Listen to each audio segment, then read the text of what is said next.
Hello, everyone. Thank you so much for joining us here today. This is Brooke Adams. We're going to get started in just a second. This is the Bernie 2020 Teach-In today. Where do we go from here? Coronavirus and the social. So we're going to get started in just a couple of minutes. Thank you so much for joining us.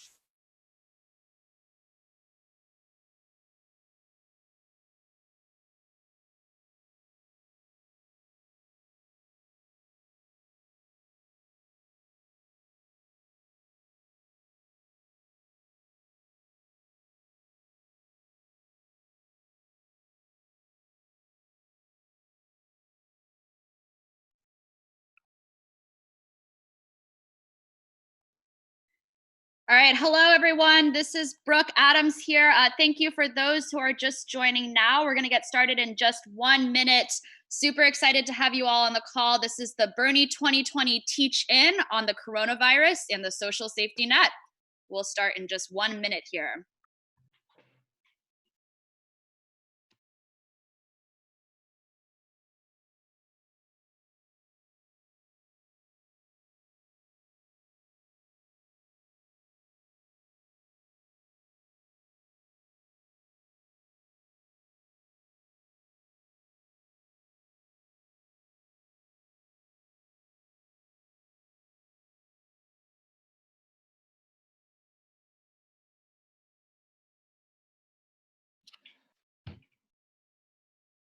Okay, thank you all for joining us on this teach-in on coronavirus and the safety net.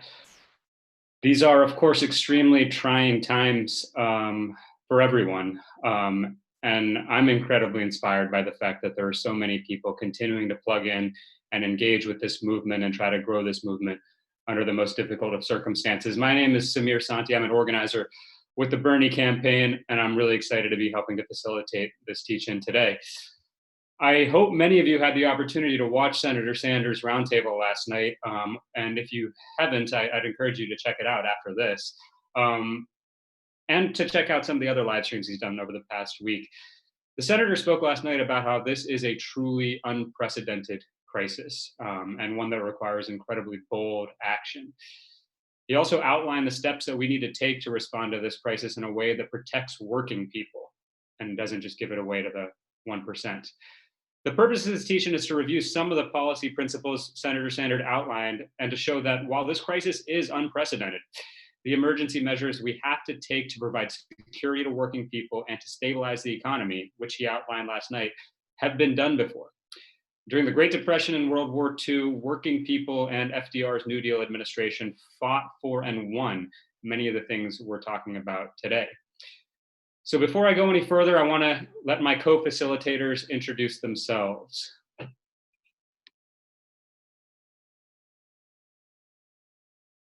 Hi, I'm Heather Gottney, and I'm coming to you from the great state of Vermont. I am a senior policy advisor for the Bernie 2020 campaign, and I'm looking forward to discussing the senator's plan and what he's doing to confront this very serious crisis that we all face.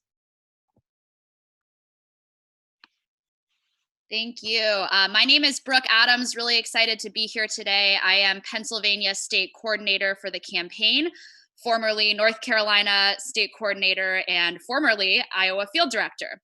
So I'm really excited to be here today. I think we're in a moment when organizing and bringing people together as people are feeling quite alone in this crisis that we're facing is all the more important. So excited to be here and to talk to you all a bit at the end of this presentation about ways that you all can get involved in organizing the effort to fight this crisis and also fight for a better world. Thank you, Heather and Brooke. We will be seeing both of them shortly. But before we dive into the program, I want to welcome our special guest for this afternoon. She is one of the leaders of the movement we've been building, someone who has kept me inspired during the ups and downs that come with building a movement. Our Bernie 2020 National Co-Chair, the one and only Senator Nina Turner. Thank you so much, Dr. Santee, to Dr. Gottney, and to Brooke. And thank you to all of you who are on this call this afternoon for being here with us. These are some trying and heavy times, but we have been here before. And we may not have been here before in the same iteration, but we have been here before, i.e. the struggle. And that there were certainly generations before ours who have had to endure a pandemic-like crisis, whether it's a crisis medically, economically, socially, or environmentally. We have, as a nation and as a world, been here before. And we are even more blessed at this time and age, even though this is heavy, people are dying physically, people are losing their livelihoods. This is beyond heavy. We get that. But what we do have in the 21st century, that generations in the 20th century, 19th century, 18th century, and on did not have, is we have many medical advancements, we have many technological advancements, and we need to wield those advancements in ways that lift the greatest number of people in this country, and dare I say the world. The Reverend Dr. Martin Luther King Jr. reminded us so clearly that what affects one directly affects us all indirectly. And if this pandemic does not seal that in ways that we never thought of, I don't know what will. And so for us at Bernie 2020 to have this kind of teach-in is a moment to bring all of us together to talk about this pandemic and to also talk about action steps, ways that we can overcome it. It's not going to be easy. It is going to be hard. It is going to require the full force and weight of the federal government. Let nobody fool you on that we do have the resources to overcome this. The question becomes whether or not we have the political will. Do we have the righteous indignation? Do people have what it takes to deal with this? And thank God, and yes, I said God, that we have in Senator Bernie Sanders a leader that is very clear-eyed about this moment. Many of you may have seen the interview that he did, or he was walking through and they wanted to ask him, what about your campaign? What about your campaign? And the senator was very laser focused. I won't repeat his exact words, even though I dabble in that language on a regular basis. But he let them know what the main things are. And the main things are not who's up and who's down in a presidential race. The main things are people dying right now? The main things are people losing their jobs right now? The main things are the fear and frustration that people are feeling in this country and all over this world because of this pandemic, and whether or not the United States of America, the hegemon nation that it is willing to put its full force and weight in play to do what we know is right in our time. Yes, people are still going to suffer, but we can lighten that load. We got the money to do it. So no more, well, how you gonna pay for it and all that foolishness that all of these folks was talking way before this pandemic happened. The question becomes, whose side are you on? It's always been that question. And it's even more that question right now. But we are coming together as a united community all over this country. Bernie 2020, we're here to remind you that our mission is so high we can't get over it. Our mission is so low we can't get under it. And our mission is so wide we cannot get around it. That even in the midst of human frailty, even in the midst of so much pain, that we have what it takes to lift, to push up. You know, the great Booker T. Washington once said that there are two ways of exerting one's strength. One is by pushing down, and the other is by pulling up. That is what the Bernie 2020 campaign is about. That is what this movement is about. It is not just a calculus based on who's up and who's down in the presidential, but it is about who actually gives a shit about the people of this nation, and by extension, our sisters and brothers in the world, because we are all touched by this. So we are looking forward to having this teach-in with you to lay out what is and what can be, what the realities are and what can be. And we don't have a whole lot of time to do it in terms of marshaling our human synergy and resources to force the federal, state, and local levels of government to do the right thing, but particularly that daggone Congress, both chambers, going ham for the working class and the poor people of this nation who are suffering. As Dr. Santee laid out, if you did not watch the senator's town hall last night, go back and watch it. We had two extraordinary sisters standing up talking about, one talked about the airline industry and the other leads an organization called One Fair Wage. And she gave a bit of the history about workers and how that came from slavery and how it still carries on today. And the workers in that industry in particular making $2 an hour plus tips and the impact that that has on them. We must judge this movement and what we do by what is happening to the least of these, our sisters and brothers. And I'm telling you, those two sisters laid it down as to why we must never relent. We can't give up, we can't give out, and we cannot give in. And then lastly, in my point here, besides telling you to hold on, if you got elderly people in your life, look out for them. Babies, vulnerable populations who have health conditions where this pandemic exacerbated. Please, let's look out for our sisters and brothers because we are all in this together.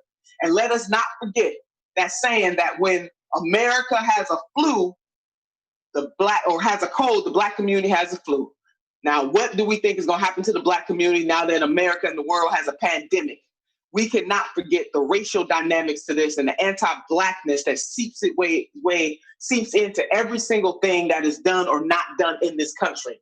That the African-American community will suffer disproportionately in ways unimaginable. So we need to stand in solidarity with one another and understand that there are disparities within disparities, but also understand that we, the people, have the power, baby, to overcome even the coronavirus. Hello, somebody. And we are going to get through this. And I am so proud of Dr. Santee, Dr. Gautney, Brooke, and others who will continue to help us be able to have these conversations with you and how we, yes, the collective we, baby, we're not going to stand idly by. We're going to make some things happen with our awesome people power. So I want you to keep the faith, keep the fight. Let's be guided by our fierceness and not by our fear. We have been here before, baby, and we are going to overcome this. Hello, somebody. Thank you so much, Senator Turner. You know, I've had a chance to introduce Senator Turner in public before, and it's an unusual experience not to have my ears ringing from a deafening crowd. So I'm still getting used to this. But as always, leaving me inspired and ready to go, ready to keep fighting, whether it's an up or a down day. And as Senator Turner made clear, you know, we got to provide leadership in responding to this crisis. There's no one else going to do it. It's up to us to provide leadership to people all over this country about how to respond. And how we respond to a crisis depends on how we understand what's going on with the crisis. And that's what the purpose of this teach-in is.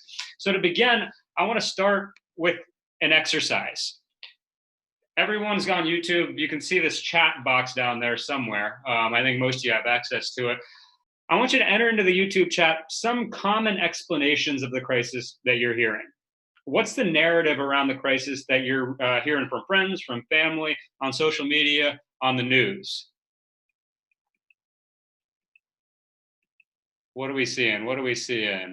I see people. Well, you know, one that's coming up a lot, and I think that just popped is China virus.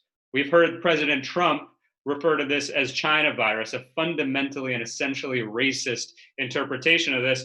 And, you know, there's a long history in this country of pandemics being racialized. That is, you know, placing the blame for something on a specific group. And that's what Trump's trying to do right now. And he's going to keep trying to do it to distract attention from the larger issues at play. And we need to be prepared to fight tooth and nail against that. This is a crisis that affects all of us. We are all in this together. And if ever there was a moment that we need to build not just solidarity in this country, but transnational, global solidarity with working people around the world, it is right now. So we got to fight against that. What are some of the other, keep popping things into the chat, some other stuff. Government negligence, I see not enough tests. Yes, that is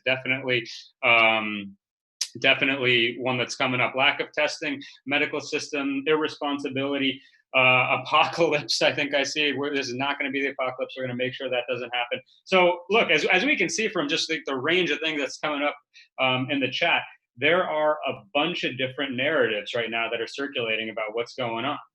A bunch.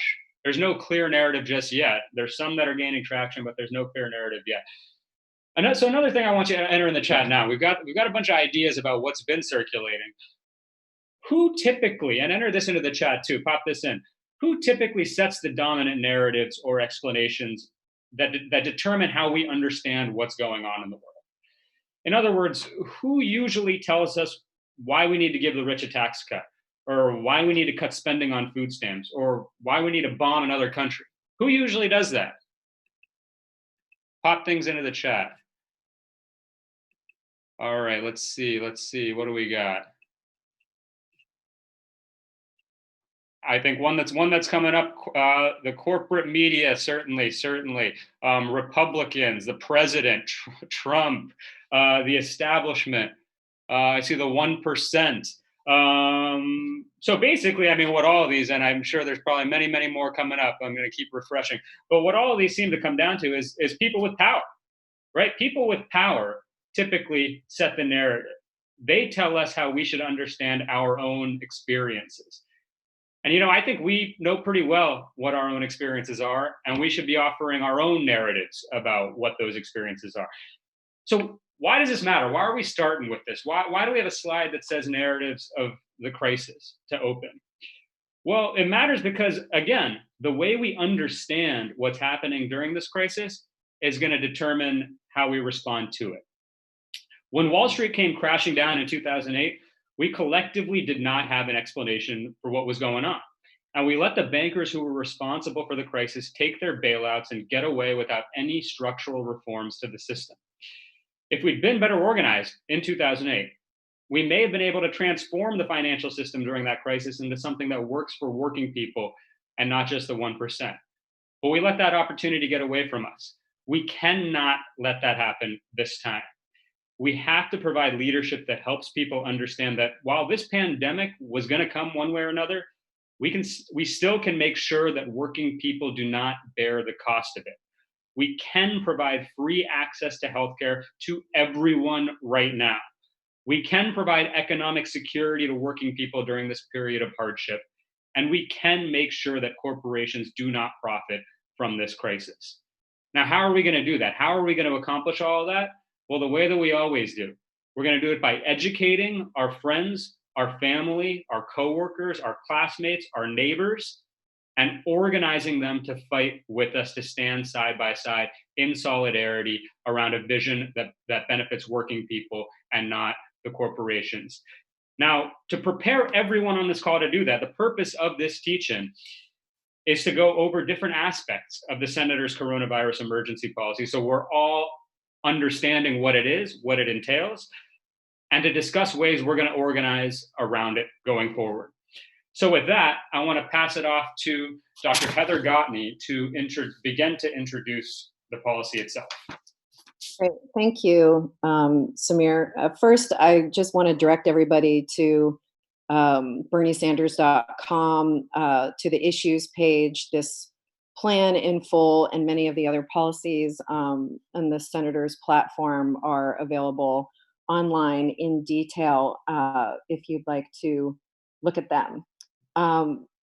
Senator Sanders' plan, his response plan to the coronavirus pandemic, he was recently introduced just a few days ago, and this is something that he is currently and actively fighting for in the Senate. This plan would drastically expand the federal response to the coronavirus, and it follows three central principles, all of which have historical precedent. The first principle derives from the senator's strong belief that healthcare should be a human right and not a privilege for the few. In the plan, the Centers for Medicare and Medicaid Services would provide emergency medical coverage for all people and would work with the CDC, other federal agencies, and the private sector to coordinate a centralized response. All testing, treatment, and eventually the vaccine would be available free of charge, and our national capacity to provide healthcare would be greatly expanded. This would require mobilizing all medical personnel, medical residents, students, retired professionals to help mitigate this crisis. It would involve reopening closed hospitals, expanding community health centers, and mobilizing the military to build healthcare and testing facilities. And it would involve expanding the Defense Production Act, which would enable the federal government to expand production of medical equipment like ventilators and masks on a mass scale. All right, folks, another thing to pop in the chat. How many rural hospitals do you think have closed in the last 10 years? Let's get some guesses going in the chat. What do you think? What's the number? How many rural hospitals have closed in the last 10 years? All right, lots of guesses. We got things going from 500. Guesses all over the place coming up. Guesses all over the place coming up. All right, the answer is 120 rural hospitals have closed in the last decade. That is thousands of beds. And as of a few weeks ago, more than 450 rural hospitals were deemed vulnerable to closure. We got to reopen these things, and doing so and doing everything that Dr. Godney suggested may sound ambitious, but things like this have been done before and they can be done again. At the start of World War II, the United States didn't have nearly enough military airplanes, just like we don't have nearly enough ventilators today. And believe it or not, at the start of the war, many corporate executives opposed converting their factories to military production because they were worried about the profits they would lose when the war ended. It was working people who led the way forward. Unions like the auto workers fought to turn things like automobile factories into aircraft production facilities and to convert all kinds of other production facilities into producing necessary equipment. They fought to make sure that all workers would have basic rights, a living wage, and union representation during that process. And led by workers of color, they fought to make sure that all defense production would be desegregated. Thanks to their efforts, we greatly increased our defense production in a very short time. And there's no reason we can't do the same thing today in our war against coronavirus. Another thing to pop in the chat. How much did the US increase the production of military aircraft during World War II? By how much? By a factor of how many? What are some guesses? Pop it into the chat. Pop it into the chat. Let's see. What are we guessing? What are we guessing? What do we got? 2 times? Do they double it? By 1,000 times? What do we think? All right, I see a range of guesses. The answer, we increased military production or military aircraft production by 30 times during World War II. And let me say something, producing a bomber or a military airplane is very complicated and on a different order of magnitude than producing ventilators. I think if we could increase our production of military aircraft by 30 times during World War II, we can increase our production of ventilators, masks, gowns, and all kinds of essential medical equipment by many, many, many fold, even that. And with that, that's point 1. Let me pass it on to Heather to take on the second principle of the senator's plan. Thank you. The second principle in his plan addresses the economic aspects of this crisis using many of the same very effective strategies that FDR employed during the New Deal. During the Great Depression, unemployment hit 25%. And no one knew what was happening or when it would end. Yet even under those conditions, working people took action and got results. Councils of unemployed workers organized to demand access to food, to demand moratoriums on evictions and foreclosures. That is a right to housing even in a time of depression. Workers went on strike in large numbers. In 1934 alone, general strikes in San Francisco, Minneapolis, and Toledo shut down entire cities. And working people voted en masse for FDR and for the New Deal vision. Through that New Deal, working people won income support in the form of unemployment insurance, Social Security, and the right to form a union. They won food stamps and caps on interest rates. And they won public jobs programs like the WPA, which built housing, infrastructure, and hospitals. Another thing to pop in the chat, how many bridges do you think New Deal public works programs like the WPA built in the 1930s and 1940s? How many bridges, let's say?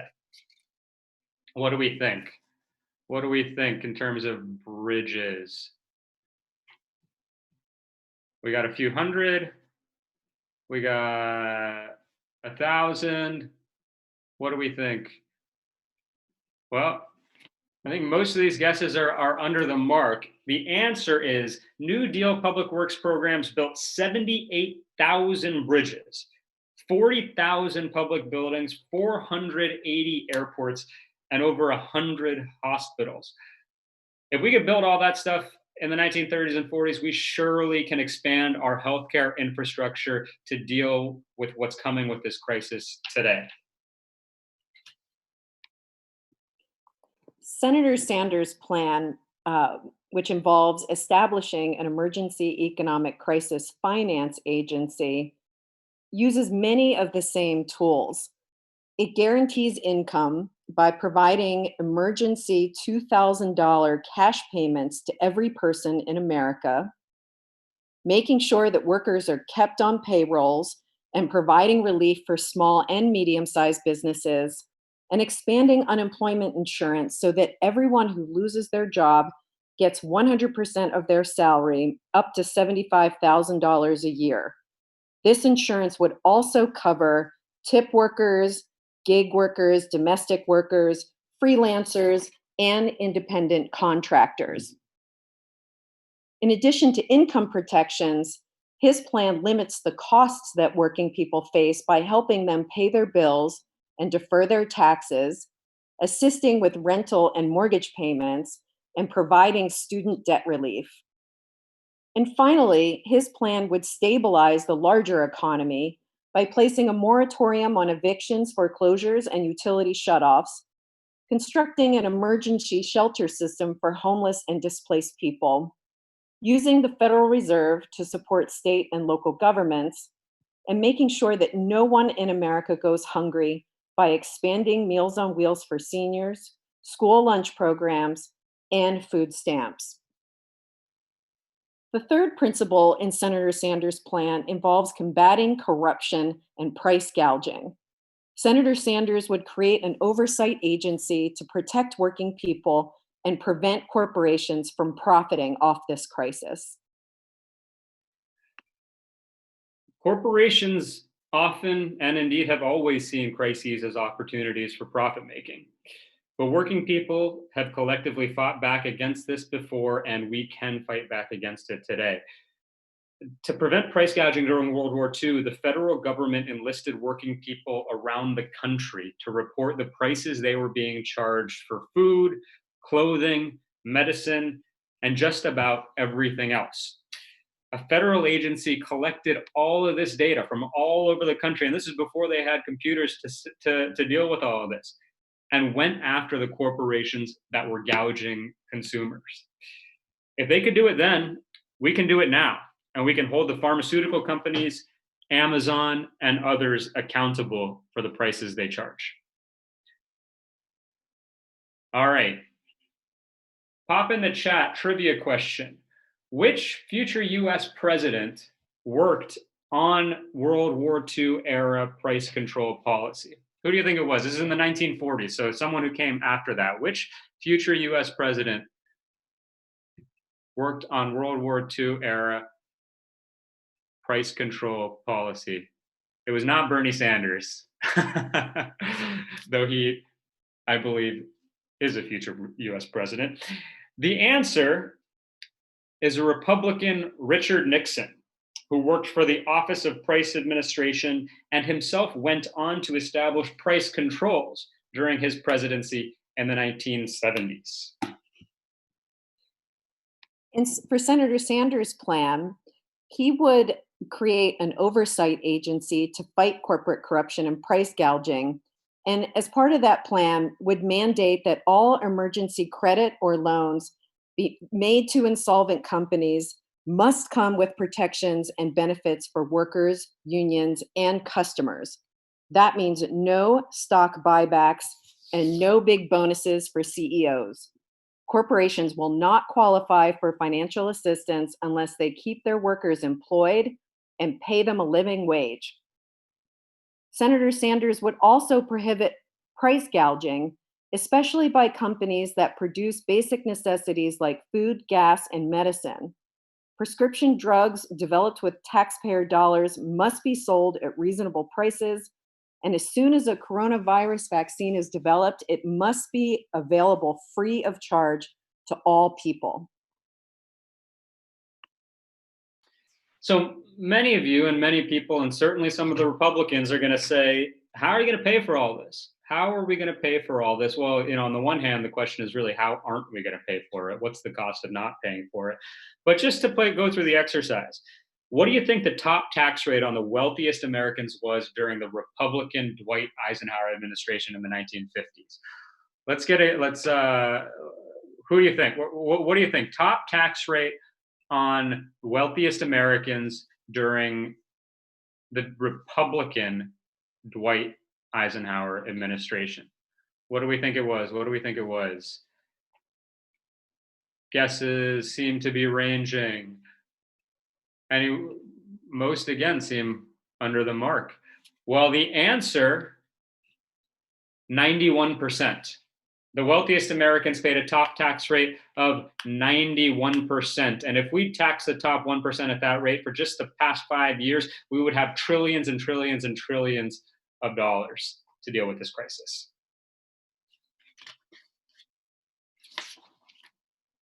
Great. Thank you so much, Heather and Samir, for this excellent overview of what Senator Sanders is proposing to fight the coronavirus. So next, I want to take a second to talk about what we do next.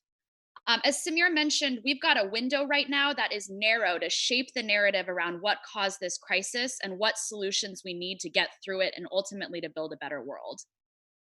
So right now, we are living in unprecedented times. Many of us are worried about our jobs, our healthcare, the well-being of our family members or ourselves.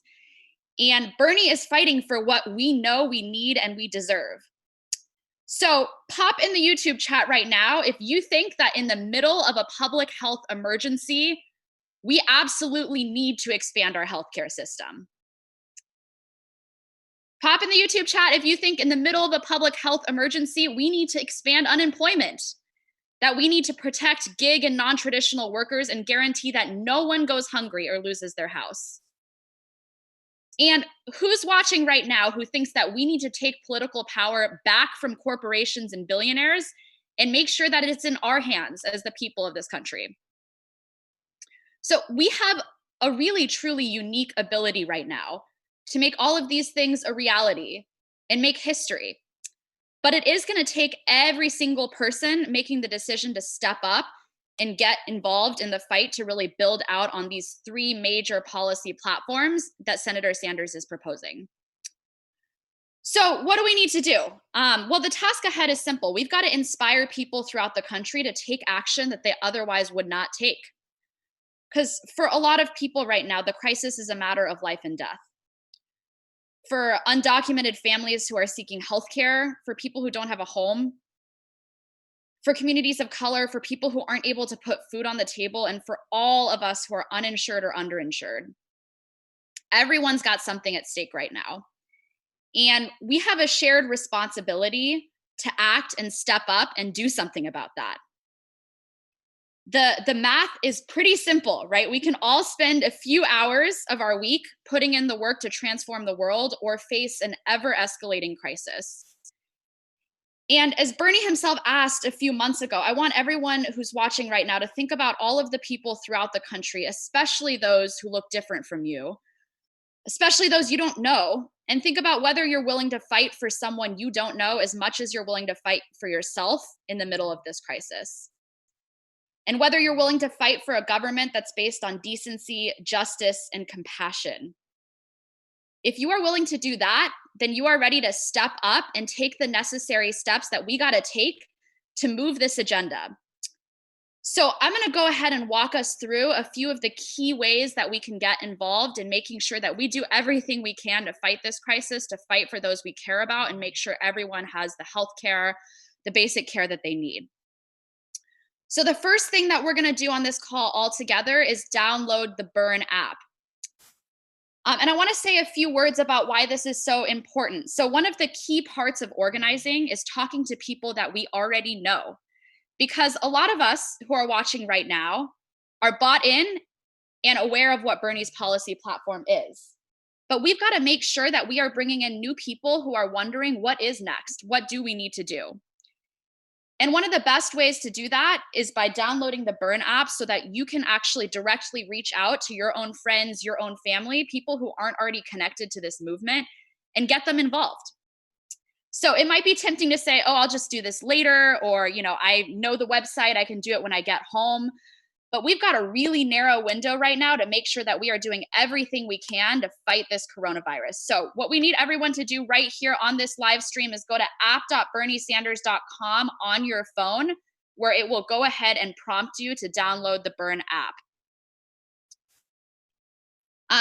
So the first thing that you want to do once you've downloaded the app, again, go to app.berniesanders.com on your phone and go ahead and download it, is that you're going to want to opt in for push notifications. This is really important. You want to say yes here. This is how the campaign is going to notify you of any important updates about reminders you need to send your friend. For example, there might be a time when your friend needs a reminder to request their vote by mail ballot. These push notifications will pop up on the Burn app to remind you of the different actions that you need to ask your friends to take. Next, you're going to want to add all your friends from your phone contacts. So again, just to recap, everyone's going to want to go to app.berniesanders.com, allow push notifications. And the next step here is to add your friends from your contacts. So, an important note here, the campaign is never going to take the contact information of your friends. We're not going to reach out to them on your behalf.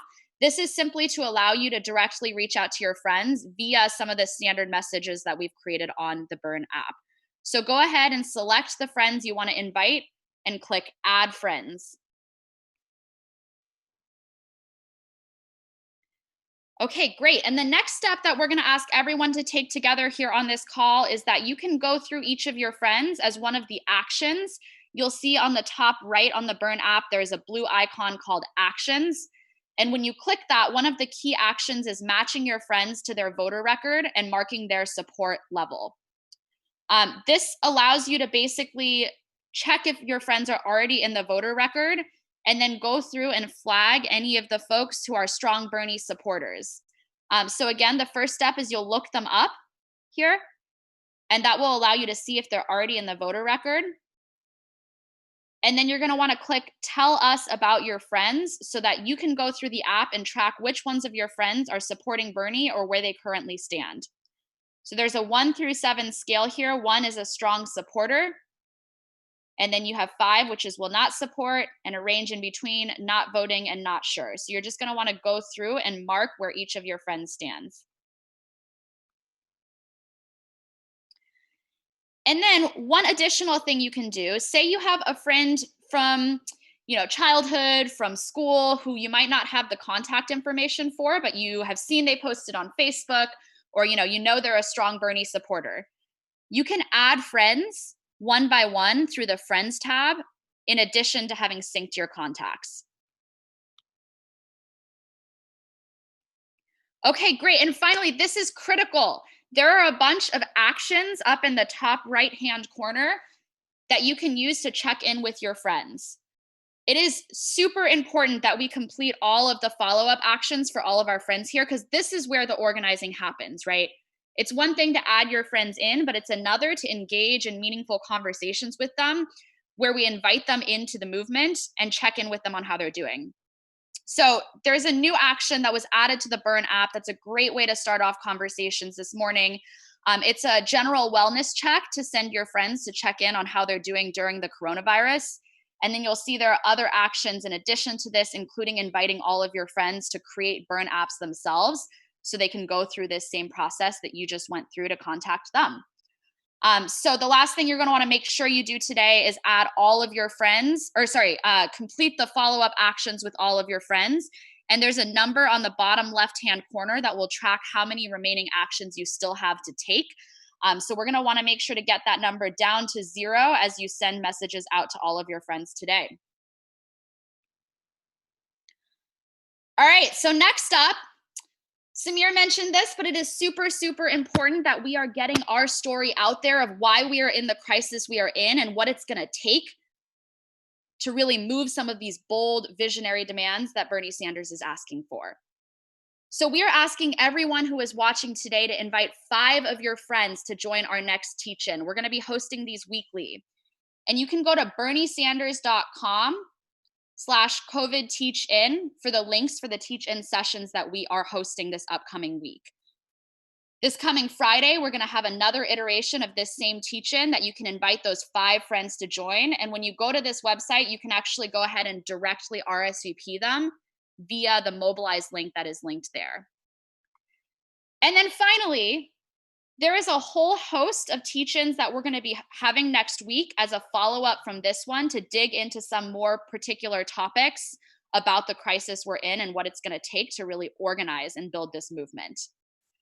So when you go to that same exact website, berniesanders.com/COVID teach-in, there is a list of other teach-ins that everyone here on this live stream can go ahead and sign up for. We do recommend everyone starts with the intro teach-in that we had today, and we'll be having again next Friday, but there's a whole host of other sessions, you'll see them listed here, that you can go ahead and sign up for based on what you're interested in, where we will be unpacking more about how we got to the crisis that we're in and what it's going to take. So just to recap, we want to make sure everyone downloads the Burn app at app.berniesanders.com today, invites 5 of your friends to our next teach-in so that we can make sure we are spreading the word. And then finally, that you go through all of the links at berniesanders.com/COVID teach-in and continue to RSVP for the sessions that are of interest to you. So finally, just want to close us out here with a quote from the senator. From his Twitter today, he posted, "Every country on earth is going to be affected by the coronavirus. We are all in this together. We must work together. If there was ever a moment to show each other unprecedented love, compassion, and solidarity, this is that moment."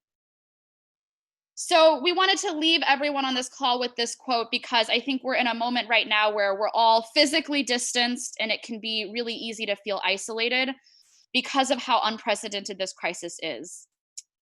So it is all the more important that we find ways to reach out to people, we find ways to educate people, we find ways to really build together in spite of being physically alone, because ultimately that is what it's going to take in this moment when we have a huge opportunity to shape the outcomes and the solutions that are being proposed. So we can do this, y'all. We can do it together. We've just got to make sure to take these basic organizing steps and keep growing one by one the number of people who are engaged in this movement so that ultimately we can win. Thank you all so much for joining today, and we will hopefully see you on some of our future live streams coming up this week. Talk to you all soon.